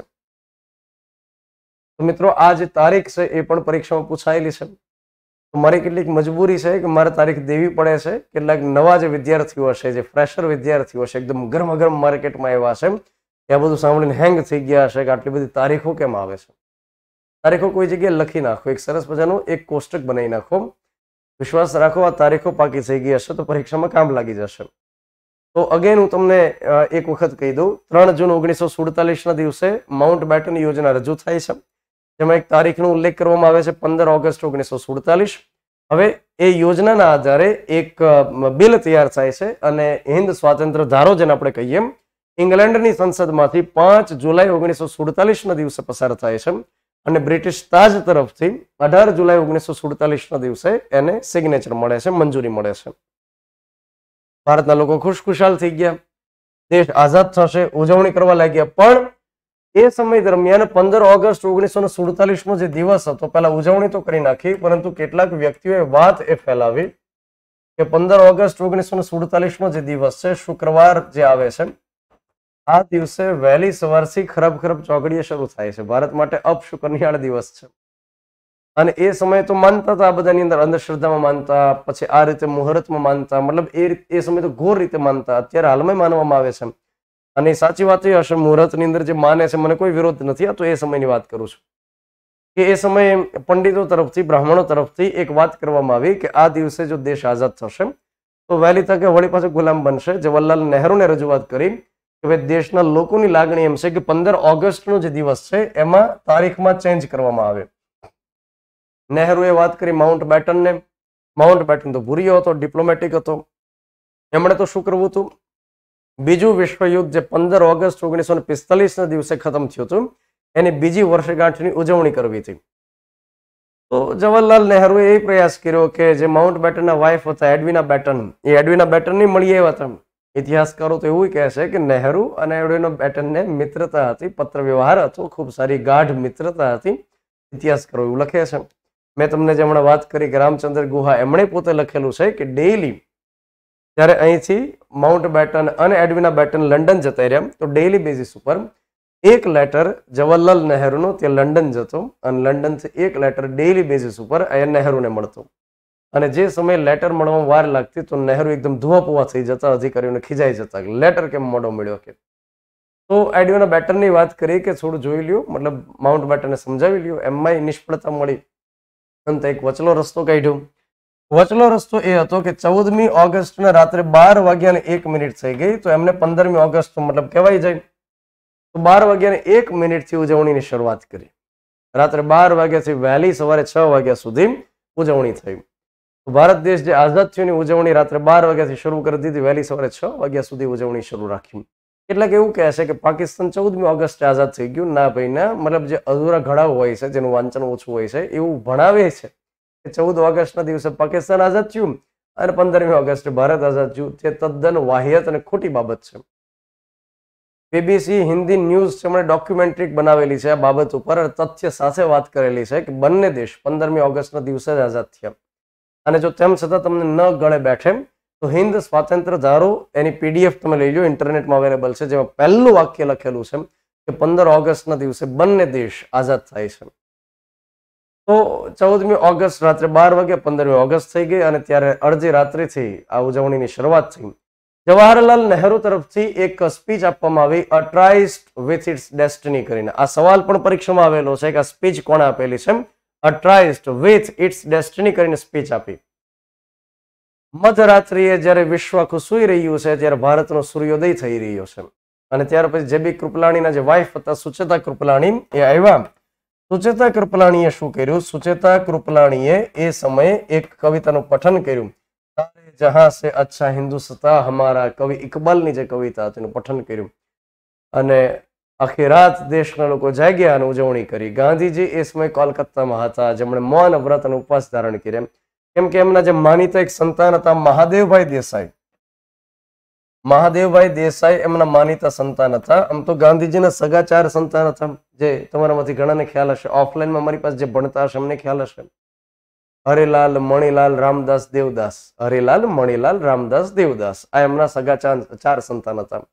2 માનીતા સંતાન હતા. એક જમનાલાલ બજાજ હતા અને એક વ્યક્તિ હતા મહાદેવભાઈ દેસાઈ. મહાદેવભાઈ દેસાઈ એ વ્યક્તિ હતા કે જેમને ગાંધીજીને મહાત્મા બનાવ્યા. મતલબ કે ગાંધીજી જે મહાત્મા બની શક્યા એ એમની પાછળ જે એક મહત્વપૂર્ણ ફાળો હતો એ મહાદેવભાઈ દેસાઈનો હતો. મહાદેવભાઈ દેસાઈ ગાંધીજીના અંગત સચિવ હતા. ગાંધીજીની આખી દિનચર્યા વિશે લખ્યું, જે મહાદેવભાઈની ડાયરી તરીકે આપણે ઓળખીએ છીએ. 1 થી 17 ભાગની અંદર પબ્લિશ થઈ છે ડાયરી. 1 થી 17 ભાગમાં મહાદેવભાઈની ડાયરી પબ્લિશ થઈ, જેમાં ગાંધીજી વિશે ઘણું લખ્યું છે. મહાદેવભાઈ દેસાઈ પોતાના વિશે ઓછું લખ્યું, પરંતુ એમના જે સંતાન હતા નારાયણ દેસાઈ, એમણે એક પુસ્તક લખ્યું અગ્નિકુંડમાં ઉગેલું ગુલાબ. અને અગ્નિકુંડમાં ઉગેલા ગુલાબની અંદર નારાયણ દેસાઈ મહાદેવભાઈ દેસાઈને જીવન ચરિત્ર વિશે લખેલું છે. તો આ જે મહાદેવભાઈ દેસાઈ છે આ એ જ વ્યક્તિ છે કે જેમણે ગાંધીજીની સત્યના પ્રયોગો છે એમણે ઇંગ્લિશની અંદર ટ્રાન્સલેટ કરેલી છે. તો કહેવાનો મતલબ એ છે કે મહાદેવભાઈ દેસાઈ છે એમનું નિધન 15 ઓગસ્ટ 1942 ના દિવસે થયેલું હતું. 15 ઓગસ્ટ 1942 ના દિવસે હિન્દ છોડો ચળવળ એ સમય શરૂ હતી. અને હિન્દ છોડો આંદોલન વખતે મહાદેવભાઈ દેસાઈનું મતલબ એમની અટકાયત કરેલી હતી. એમને જેલમાં રાખ્યા હતા. પૂનાના આગાખાન મહેલની અંદર રાખ્યા હતા. અને પૂનાના આગાખાન મહેલની અંદર એમનું નિધન થયેલું હતું. તો 15 ઓગસ્ટના દિવસે એમનું નિધન થયું. 15 ઓગસ્ટના દિવસે દેશ આઝાદ થયો. ગાંધીજીએ શોક વ્યક્ત કરવા માટે કે મારા માનીતા પુત્ર મહાદેવ દેસાઈનું નિધન આ દિવસે થયેલું, એમણે મૌન વ્રત ધારણ કર્યું. એમણે 1 દિવસ માટેનો ઉપવાસ કર્યો. દેશ આઝાદ થઈ ગયો. ભારત માતા કી જય. દેશ આઝાદ થઈ ગયો. દેશ આઝાદ થવાથી મુખ્ય ફેરફાર શું છે? દેશ આઝાદ થવાથી મુખ્ય ફેરફાર એ છે, એક તો બંધારણ સભાની અંદર જે સભ્ય સંખ્યા હતી એ સભ્ય સંખ્યામાં ફેરફાર થઈ ગયો. જે મૂળ બંધારણ સભામાં 389 સભ્ય સંખ્યા હતી એમાંથી 90 બેઠક પાકિસ્તાનમાં જતી રહી. એટલે આઝાદ ભારતની બંધારણ સભામાં 299 સભ્ય સંખ્યા વધી. તો સવાલ પૂછાય કે આઝાદ ભારતની બંધારણ સભામાં કેટલા હતા? આપણે કહેશું 299 હતા. 299 માં 229 પ્રાંતમાંથી લીધા હતા અને બાકીના 70 સભ્ય દેશી રજવાડામાંથી વધ્યા હતા. તો યાદ કરો, શરૂઆતની અંદર પરિસ્થિતિ હતી 296 અને 93 ની પરિસ્થિતિ હતી. પરંતુ જ્યારે દેશ આઝાદ થઈ જાય છે, 90 બેઠક પાકિસ્તાનમાં જતી રહે છે, તો એ સમય આઝાદ ભારતમાં 299 વધે છે. એ સમયે હિન્દુસ્તાનમાં જે મતલબ અલગ જે ભાગ થયા ભારત અને પાકિસ્તાન, એમાં અહીંયા આગળ ઇન્ડિયા હતું અને અહીંયા આગળ પાકિસ્તાન હતું. પાકિસ્તાન એ સમય 2 ભાગની અંદર આઝાદ થયેલું હતું. આને જે કહેવામાં આવતું એ પશ્ચિમ પાકિસ્તાન તરીકે ઓળખવામાં આવતું અને ત્યાર પછી એકને પૂર્વ પાકિસ્તાન તરીકે ઓળખવામાં આવતું. તમને એક બાબતમાં હસવું આવશે કે પાકિસ્તાનનો શાબ્દિક મતલબ થાય છે પવિત્ર ભૂમિવાળો પ્રદેશ. તો પાકિસ્તાનનો શાબ્દિક મતલબ થાય છે જે 2 ભાગની અંદર પાકિસ્તાન અલગ પડે છે. અહીંયા આગળ પશ્ચિમ પાકિસ્તાન જે હાલનું પાકિસ્તાન છે, અહીંયા પૂર્વ પાકિસ્તાન હતું જે હાલમાં શું રહેલું છે? બાંગ્લાદેશ રહેલું છે. આ બાંગ્લાદેશનો જન્મ થાય છે વર્ષ 1971 અને એનો જન્મ કરાવ્યો ઇન્દિરા ગાંધી 1971 ની અંદર યુદ્ધ ભારત પાકિસ્તાન થયેલું. જે આપણે આગળ જતા સ્પેશિયલી ભણશું, જ્યારે કટોકટી ભણશું ત્યારે વાત કરશું કઈ રીતે બાંગ્લાદેશનો જન્મ થયો. શેખ મુજીબુર રહેમાન બાંગ્લાદેશના સૌપ્રથમ રાષ્ટ્રપતિ હતા અને એમના જે દીકરી છે શેખ હસીના, જે અત્યારે વડાપ્રધાન છે. તો 2 ભાગની અંદર પાકિસ્તાન અલગ થયું. જો કે મોહમ્મદ અલી જીણાએ જે મતલબ થોડી શરમ હોવી જોઈએ પણ નહોતી રાખી અને એમણે માઉન્ટ બેટનને એ સમયે એવું પ્રપોઝલ આપ્યું કે એક કામ કરી દો કે અમારે અહીંથી છેક અહીંયા સુધી જવું હોય તો અમે લાંબા થઈ જઈએ છીએ, તો એક કામ કરી દો 800 માઇલ લાંબો એક હાઈવે બનાવી દો જે સ્પેશિયલી પાકિસ્તાની પ્રોપર્ટી કહેવાય. અહીંથી અમે નીકળીએ, અહીંયા સુધી પહોંચી શકીએ. આ પ્રકાર પ્રપોઝલ આપ્યું કે ભારતમાંથી એક હાઈવે પસાર થાય 800 માઇલ લાંબો અને એ સ્પેશિયલી પાકિસ્તાની પ્રોપર્ટી કહેવાય. માઉન્ટ બેટન 2 મિનિટ મૌન ધારણ કર્યું અને ત્યાર પછી ઝીણાને કીધું, ઝીણા સાંભળી લ્યો, અહીંથી તમે નીકળો ખરા પરંતુ અહીંયા પહોંચી ન શકો. બસ માત્ર એટલો એક ફરક પડે, કેમ કે વચ્ચે ઉત્તર પ્રદેશ ને બિહાર બંને સ્ટેટ આવે. તો ઘટના કે હતી કે પ્રપોઝલને તો 21 તોપની સલામી સાથે ઉડાડી દીધું, પણ આ બે ભાગની અંદર જે પાકિસ્તાન અલગ થયું, 90 બેઠકમાં જતી રહી. તો આઝાદ ભારતની બંધારણ સભામાં કેટલા હોય? જેમ આઝાદ ભારતની બંધારણ સભા વધે છે 299 સભ્ય. તો પહેલો ફેરફાર આ એક થયો. બીજો ફેરફાર શું થયો? બીજો ફેરફાર એ થયો કે જે અહીંયા આગળ એક પદ હતું વાયસરોય, જેને આપણે સર્વોચ્ચ પદ કહેતા, એ વાયસરોય શબ્દ ચેન્જ કરી નાખ્યો. એની જગ્યાએ શબ્દ એક આપી દીધો ગવર્નર જનરલ. દેશ આઝાદ થવાથી બીજો એક ફેરફાર એ થયો કે જે સર્વોચ્ચ પદ હતું વાયસરોય એ ચેન્જ કરી નાખ્યું. એની જગ્યાએ શબ્દ મૂકી દીધો ગવર્નર જનરલ. બીજી એક વ્યવસ્થા એ કરી કે અત્યાર સુધી ઇંગ્લેન્ડની સરકાર પોતાની રીતે સર્વોચ્ચ વ્યક્તિ ભારતમાં મૂકતા હતા, પણ હવે તો દેશ આઝાદ થઈ ગયો અને એટલા માટે એવી વ્યવસ્થા કરી કે જે સર્વોચ્ચ વ્યક્તિ ગવર્નર જનરલ તરીકે આપણે ઓળખશું, એ ગવર્નર જનરલ કોણ બનશે એ ભારત સરકાર નક્કી કરશે. અને એ સમયે જે આઝાદ ભારતનું મંત્રીમંડળ હતું એ કંઈક આ મુજબનું હતું. જવાહરલાલ નહેરુ દેશમાં વડાપ્રધાન, વિદેશી સંબંધના બાબતોના હવાલો એમની પાસે હતો, વૈજ્ઞાનિક સંશોધનનો હવાલો એમની પાસે હતો. સરદાર પટેલ જે ગૃહમંત્રી હતા, માહિતી અને પ્રસારણ મંત્રી હતા. સરદાર બલદેવસિંહ રક્ષા મંત્રી હતા. CH ભાભા વાણિજ્ય મંત્રી હતા. રાજેન્દ્ર પ્રસાદ ખેતી અને ખાદ્ય મંત્રી હતા. ત્યાર પછી જોન મથાઈ રેલવે મંત્રી હતા. મૌલાના અબુલ કલામ શિક્ષણ મંત્રી હતા. R ષણમુખમ શેટ્ટી જે નાણાં મંત્રી હતા. બાબા સાહેબ આંબેડકર જે કાયદા મંત્રી હતા. પછી રહી અહેમદ કેડવાઈ સંચાર મંત્રી હતા. રાજકુમારી અમૃત કૌર આરોગ્ય મંત્રી. શ્યામા પ્રસાદ મુખર્જી ઉદ્યોગ અને પુરવઠા માટેના મંત્રી હતા. તો આ આઝાદ ભારતનું પહેલું મંત્રીમંડળ હતું મિત્રો. અને આમાંથી તમને ઘણી બધી વખત સવાલો પૂછવામાં આવેલા છે કે આઝાદ ભારતના પહેલા મંત્રીમંડળમાં ફલાણા મંત્રી કોણ હતા. તો તમે જો 2 થી 3 વાર વાંચી લ્યો, રિવિઝન કરી લ્યો, તો પરીક્ષામાં જ્યારે પૂછાય ત્યારે તમે એટલીસ્ટ 4 ઓપ્શનમાંથી ટીક કરી શકો. ભલે એક્ઝેક્ટ આપણને ન ખબર હોય, 4 ઓપ્શનમાંથી ખ્યાલ તો આવી જાય. આમાંથી તમને માનો કે અડધાથી ઉપર જો ખ્યાલ હોય તો તમે એલિમિનેટ કરી શકો કે આ તો નહીં જ હોય એમ કરીને. તો એ સમયે વ્યવસ્થા એ કરી કે સર્વોચ્ચ પદ જેને આપણે ગવર્નર જનરલ કહેશું એ ભારત સરકાર નક્કી કરશે કે કોને બનાવશું. પણ એ સમયે હજુ ભારતીય બંધારણનો અમલ નહોતો થયો. ભારત દેશ હજુ પ્રજાસત્તાક નહોતો બન્યો. ભારત દેશ પ્રજાસત્તાક બને છે 26 જાન્યુઆરી 1950 ના દિવસે. તો ત્યાં સુધી જે વ્યક્તિ ગવર્નર જનરલ બને એ ભારત સરકાર નક્કી તો કરી રાખશે, પણ ફાઇનલ સિગ્નેચર બ્રિટિશ તાજ કરશે. નામ માત્રની ફોર્માલિટી હતી કે દેશ જ્યારે આઝાદ થઈ ગયો ત્યારે વાયસરોય શબ્દ ચેન્જ કરી ગવર્નર જનરલ બનાવ્યું. ગવર્નર જનરલ કોણ બનશે એ ભારત સરકાર નક્કી કરશે, પણ ભારત સરકાર સાઇન નહીં કરે, સાઇન કરશે બ્રિટિશ તાજ. હવે એ સમયે જ્યારે ભારત દેશ આઝાદ થઈ ગયો તો ભારતીય નેતાઓએ એવું ડિસાઇડ કર્યું કે આપણે એક કામ કરીએ, માઉન્ટ બેટન જે રહેલા છે, જેમને બહોળો એક્સપિરિયન્સ છે, સારો ડિપ્લોમેટિક વ્યક્તિ છે અને ભારતની પાસે સમસ્યા ઘણી છે. ભારતની પાસે સમસ્યા દેશી રજવાડાની હતી, વિદેશી સંબંધની હતી, જમ્મુ કાશ્મીરનો સળગતો પ્રશ્ન હતો, હૈદરાબાદ હતું, જુનાગઢનો પ્રશ્ન હતો અને બીજા અનેક એવા એ પ્રકારની સમસ્યાઓ હતી. તો એક કામ કરીએ, માઉન્ટ બેટનને થોડા સમય માટે પરિસ્થિતિ સ્ટેબલ ન થાય ત્યાં સુધી આપણે ગવર્નર જનરલ બનાવી દઈએ. અને હા, સૌથી વિકટ પ્રશ્ન જે એ સમય હતો એ હતો ભારત અને પાકિસ્તાનના ભાગલા થયા, એટલે અહીંથી જે મુસલમાન લોકો હતા એમને પરાણે બળજબરીપૂર્વક પાકિસ્તાનમાં મોકલતા હતા અને પાકિસ્તાનમાંથી હિન્દુ અને શીખ લોકો હતા એમને બળજબરીપૂર્વક આ બાજુ મોકલતા હતા. એ સમય દરમિયાન 1.5 કરોડ જેટલા લોકોનું શિફ્ટિંગ થયું, સ્થળાંતરણ થયું અને જે સૌથી મતલબ વિશ્વની અંદર સૌથી મોટી માનવ વસાહતનું શિફ્ટિંગ એને ગણવામાં આવે છે. તો એ પ્રશ્ન તો સળગતો હતો કે ત્યાંથી આવેલા લોકોને નાગરિકતા કઈ રીતે દેવી, કઈ રીતે ન દેવી, મતલબ પ્રશ્ન એ સમય ઘણા હતા. તો ભારત સરકારે ડિસાઇડ કર્યું આપણે એક કામ કરીએ, માઉન્ટ બેટનને જ રિક્વેસ્ટ કરીએ કે એ અહીંયા રહી જાય અને પરિસ્થિતિ સ્ટેબલ ન થાય ત્યાં સુધી રહી જાય. તો માઉન્ટ બેટન જે છેલ્લા વાયસરોય હતા એમને જ બનાવી દેવામાં આવ્યા ગવર્નર જનરલ. ભારતના આઝાદ ભારતના સૌથી પહેલા ગવર્નર જનરલ બનાવી દીધા. માઉન્ટ બેટને સ્પષ્ટતા કરી કે લાંબો ટાઈમ નહીં રહું, કેમ કે એમના વાઇફને મગજના ભાગે દુખાવો હતો, જેની દવા સારવાર લંડન ખાતે શરૂ હતી. તો પોતે સ્વેચ્છાએ 21 જૂન 1948 સુધી રહ્યા છે. 15 ઓગસ્ટ 1947 થી લઈ અને એ વ્યક્તિ 21 જૂન 1948 સુધી સ્વેચ્છાએ રહે છે ગવર્નર જનરલ. હવે આ તારીખ યાદ નથી રાખવાની, ઘટનાક્રમ માત્ર સમજવા માટે છે. અને જ્યારે પોતે રિટાયરમેન્ટ લઈ લે છે તો એ પછી એક વ્યક્તિનું નામ સજેસ્ટ કરવામાં આવે છે અને એ વ્યક્તિ હતા ચક્રવર્તી રાજગોપાલાચારી, સી રાજગોપાલાચારી, જેને રાજાજી તરીકે ઓળખવામાં આવતા. તો માઉન્ટ બેટન જ્યારે ગવર્નર જનરલમાંથી નીકળે છે તો એની જગ્યાએ ગવર્નર બને છે ચક્રવર્તી રાજગોપાલાચારી.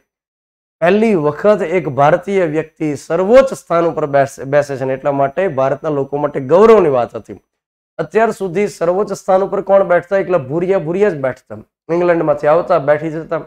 પહેલી વખત એક ભારતીય વ્યક્તિ સર્વોચ્ચ સ્થાન ગવર્નર જનરલના પદ ઉપર બેઠે છે અને આ વ્યક્તિ છેલ્લા એવા વ્યક્તિ છે જે ગવર્નર જનરલ રહે છે, કેમ કે એના પછી ગવર્નર જનરલ શબ્દ ચેન્જ કરે છે, એની જગ્યાએ શબ્દ લઈ આવે છે રાષ્ટ્રપતિ. તો આપણે ફેક્ટ એક ઝડપથી હું તમને કહી દઉં. છેલ્લા વાઇસરોય હતા માઉન્ટ બેટન. આઝાદ ભારતના પહેલા ગવર્નર જનરલ હતા માઉન્ટ બેટન. ત્યાર પછી પ્રથમ ભારતીય ગવર્નર જનરલ હતા ચક્રવર્તી રાજગોપાલાચારી અને સૌથી છેલ્લા ગવર્નર જનરલ હતા ચક્રવર્તી રાજગોપાલાચારી.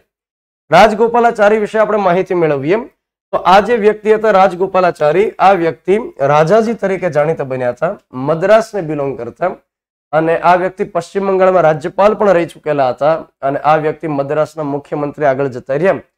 તો અને સાથે એક બીજો ઇન્ટરેસ્ટિંગ ફેક્ટ એ રહેલો છે કે ગાંધીજીના જે સૌથી નાના સંતાન હતા, આપણે વાત કરીને કે 4 સંતાન હતા, હરિલાલ, મણીલાલ, રામદાસ, દેવદાસ. હરિલાલ તો મારફાડ હતા, ગાંધીજીના ટીકાકાર હતા, કેમ કે હરિલાલ જ્યારે આફ્રિકાની અંદર ભણતા હતા તો અંગ્રેજી સ્કૂલમાં ભણતા હતા. ગાંધીજી એમને ઉઠાવી મૂક્યા કે ભાઈ આપણે આંદોલન કરીએ છીએ, અંગ્રેજનો વિરોધ કરીએ છીએ, તો આપણે નહીં ભણીએ, એમની સ્કૂલમાં નહીં ભણીએ.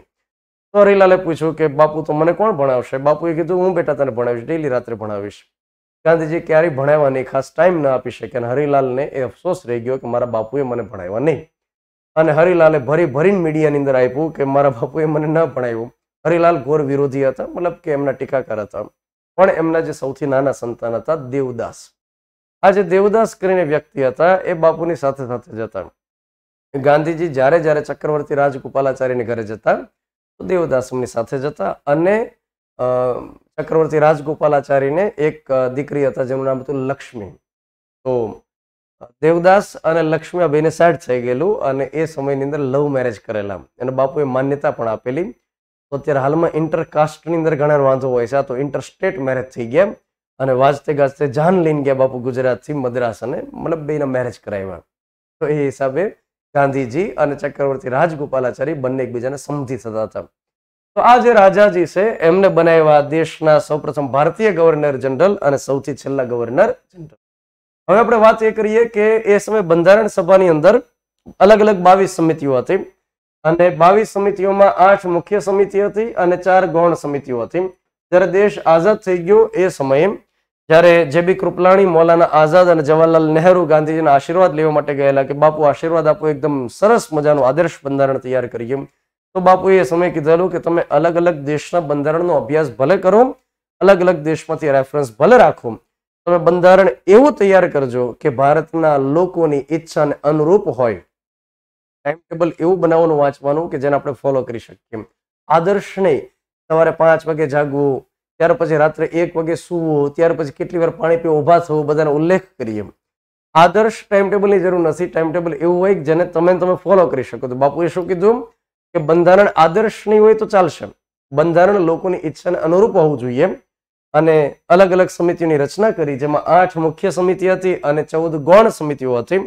જે જીપીએસસી 1-2 ની પરીક્ષા દેવાના છે એમના માટે આ કામનો ટોપિક છે. અલગ અલગ 8 મુખ્ય સમિતિ કઈ હતી અને એના અધ્યક્ષ કોણ હતા?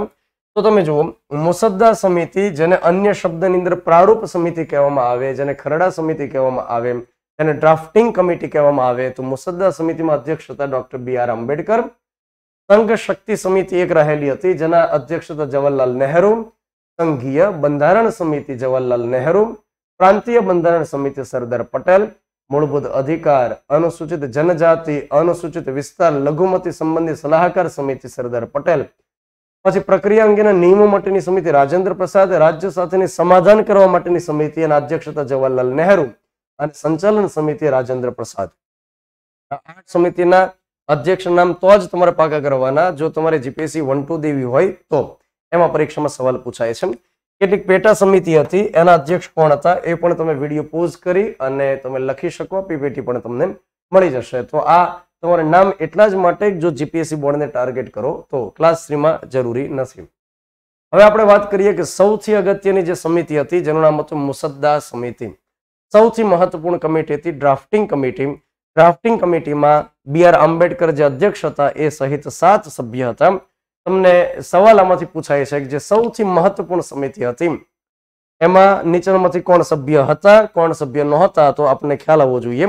ડોક્ટર બી.આર. આંબેડકર, ભીમરાવ આંબેડકર જે હતા અધ્યક્ષ હતા. ડોક્ટર કનૈયાલાલ મુનશી જે ગુજરાતનું ઘરેણું હતા, સાહિત્યકાર હતા, ઘણી નોવેલ એ લખતા, ગુજરાતનું નાથ, જય સોમનાથ, પાટણની પ્રભુતા મતલબ સોલંકી વંશ ઉપર ઘણું લખ્યું. સાથે રાજકીય વ્યક્તિ પણ હતા. હૈદરાબાદનો નિઝામ જે હતો મતલબ જે ગાંઠતો નહોતો. સરદાર પટેલે હૈદરાબાદ માટે એવું કીધેલું હતું કે જો હૈદરાબાદ નહીં ભળે તો એ હિન્દુસ્તાનના પેટમાં રહેલું કેન્સર સાબિત થશે. તો એ જે હૈદરાબાદનો નિઝામ હતો ઓસ્માન અલી ખાન, એમને સમજાવવા માટે રાજદૂત બની કનૈયાલાલ મુનશી ત્યાં આગળ ગયેલા હતા. અને આ કનૈયાલાલ મુનશી બંધારણ સભા મેમ્બર હતા, ડ્રાફ્ટિંગ કમિટીના સભ્ય હતા. એની સાથે ગોપાલ સ્વામી અયંગર હતા. અને આ ગોપાલ સ્વામી અયંગર એ વ્યક્તિ હતા કે જે જમ્મુ કાશ્મીરની અંદર પ્રધાન રહેલા હતા. જમ્મુ કાશ્મીરમાં લાંબા ટાઈમ સુધી કામ પણ કરેલું હતું ને એટલા માટે 370 નંબરની કલમ તૈયાર કરવાનું જે કામ છે એ આ વ્યક્તિએ કરેલું હતું. 2 વ્યક્તિ હતા. એક વ્યક્તિ હતા શેખ અબ્દુલ્લા, જે એ સમયે જમ્મુ કાશ્મીરના ખૂબ જાણીતા લોકપ્રિય નેતા હતા. આ શેખ અબ્દુલ્લાના દીકરા ફારૂક અબ્દુલ્લા ને એમના દીકરા ઓમર અબ્દુલ્લા, આ મતલબ આખી પેઢી એવી છે કે જે જમ્મુ કાશ્મીરમાં મુખ્યમંત્રી રહી ચૂકેલી હોય. શેખ અબ્દુલ્લા અને ગોપાલ સ્વામી અયંગર આ બંને ભેગા મળી દિલ્હીમાં 370 નંબરની કલમનો ડ્રાફ્ટ તૈયાર કરેલો, જે સવાલ તમને પરીક્ષામાં આવેલો હતો. આલ્લાદી કૃષ્ણ સ્વામી અય્યર, મોહમ્મદ સાદુલ્લા, ત્યાર પછી એક વ્યક્તિ હતા એન માધવરાવ જે બી.એલ. મિત્તલના સ્થાને આવ્યા હતા, અને ટી.ટી. કૃષ્ણમાચારી જે ડી.પી. ખેતાનના સ્થાને આવેલા હતા. ડી.પી. ખેતાન ગુજરી ગયા હતા. બી.એલ. મિત્તલ છે એ વ્યક્તિની તબિયત નાદુરસ્ત હતી, એમણે રાજીનામું આપ્યું હતું, એમની જગ્યાએ આ વ્યક્તિ આવેલા હતા. તો ડ્રાફ્ટિંગ કમિટીની એન્ટ્રી થાય છે. ડ્રાફ્ટિંગ કમિટીની રચના થાય છે 29 ઓગસ્ટ 1947, એટલે કે ભારત દેશ આઝાદ થાય એના 2 અઠવાડિયા પછી. ડ્રાફ્ટિંગ કમિટીનું મુખ્ય કાર્ય હતું અલગ અલગ 60 દેશના બંધારણનો અભ્યાસ કરવાનો, અને આ 60 દેશના બંધારણનો અભ્યાસ કરી જેટલી સારી બાબત લાગે એને રાખવાની હતી. અને 60 દેશના બંધારણમાં સૌથી વધારે અભ્યાસ જેમાંથી કર્યો એ હતો અમેરિકા. અમેરિકા એટલા માટે કારણ કે અમેરિકા એ પહેલો વિશ્વનો દેશ છે જેમણે લેખિત બંધારણની શરૂઆત કરી હતી. 1789 ત્યાંનું બંધારણ અમલમાં આવ્યું હતું.